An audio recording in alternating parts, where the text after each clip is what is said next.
If you're an English literature student who struggles with close reading, this is going to help you. Welcome to Jotterbook's English Lit Annotations with Ms Gayathrii.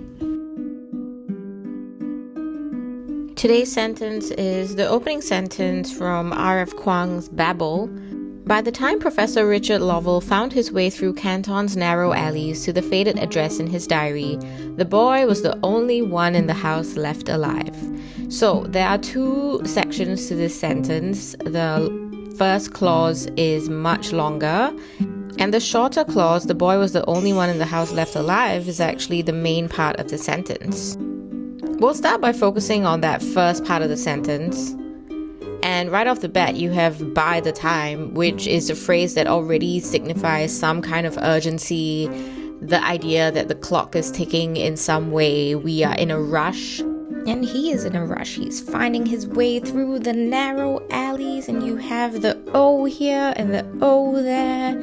And by the time you get to the faded address in his diary, you get that consonants with the D sounds, and it's like bum bum bum bum. We are just rushing through these narrow alleys, and where are we going? We don't know yet, but the combination of the assonants and the consonants in this part of the sentence really amplifies that tension as we follow him through these narrow alleys. And with the narrow alleys, you feel like, oh, no space. The visual imagery here just really paints a picture of what is happening in this moment. He is just hurtling down through these alleys, and he's almost like brushing up against the walls. And as this is happening, we have so many questions, right? What is he looking for? Where are the alleys leading him down? Why is the address faded? And we go down and down this sentence, and we realize that this address is in his diary. But why is it in his diary? Why is it faded? Is this something that he wrote in his diary a long time ago and he forgot about it? You know, what is going on here?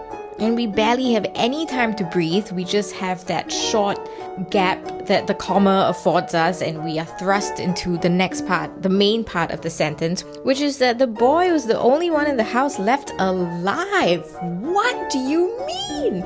And so after hurtling down the narrow alleys and hurtling down the very long first half of the sentence, we are confronted with this boy, and here the assonance sort of helps us to land with a shock and a surprise. Well, actually more of a shock than a surprise. But we have absolutely no idea what is going on. And all we have actually at the end of this one sentence that also has a very declarative quality to it.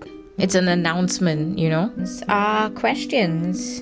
Who died? How many of them died? And is he still in there with all the dead bodies? Like, what is going on? Why is he in there? On top of that, when you take a step back and when you look at the sentence again, you realize that you have Professor Richard's name, and so we know his identity. His identity is not in question. He is leading us through this sentence. But the boy is unidentified. We don't know who this boy is. We have no idea why Professor Richard is looking for him. We really have no information about the boy at all, except that he is alive. This is such a great way to open a novel, right? Because we just have so many questions. We get a sense of the tone, of the urgency, and we wonder whether that will mark what the rest of the narrative will be like. We also get a sense of the dynamic between these two characters. We have someone who is in charge with an identity of his own, and someone who is unknown and definitely seems to be in a very vulnerable position. And the other thing that we get from this sentence is actually the setting, because Canton is the way that people used to refer to China in the past. So it tells us something about the dynamic between this professor and this space that he's in, because he has an English name. We start to wonder whether the boy is Chinese or whether he is English, and again, you know, we know absolutely nothing about the boy at this point. So yeah, this is such a wonderfully strong opening to a novel. It just makes us want to read on. This first sentence is also the entire first paragraph, so it immediately just pulls us through the rest of the first chapter. If you enjoyed this Jotterbook video, please support me by liking and subscribing. And if you have a quote that you would like me to unpack, please drop it in the comments below. Thank you. See you next time. Bye.